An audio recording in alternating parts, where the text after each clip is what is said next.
Les belles déclarations sur la sécurité de l'emploi, sur une stratégie d'implantation industrielle de long terme, sur la fin du grand déménagement dans l'après-Covid n'ont donc pas fait long feu.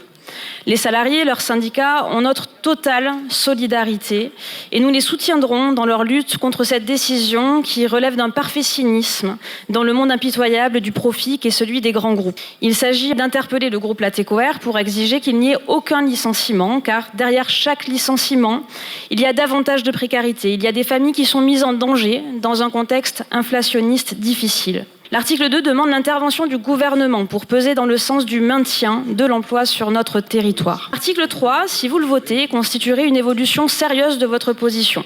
Il s'agit de demander le remboursement des subventions publiques reçues par le groupe en 2016. Une cession de terrain à un prix avantageux car Latécoère achète les 30 000 m² de la zone de Montredon au prix de 1,07 million d'euros, soit 35 € le mètre carré, alors que le prix pratiqué pour ce type de terrain à l'époque était d'environ 200 € le mètre carré. Monsieur Le Texier, tout à l'heure, vous a interpellé sur le fait que vous n'avez pas fait jouer la clause de sauvegarde. Et votre réaction montre que vous n'êtes pas vraiment très clair.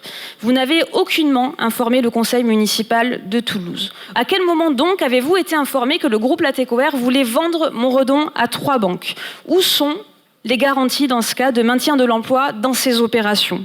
Vous dites que c'est une opération de leaseback classique, mais pouvez-vous nous dire que vous étiez au courant et que vous avez laissé faire une opération rentable pour Latécoère, pour les banques, de spoliation des biens publics qui aujourd'hui nous privent de toute marge de manœuvre face à la fermeture du site? Nous vous demandons de faire évaluer le préjudice subi pour la métropole et de demander le remboursement de ce préjudice.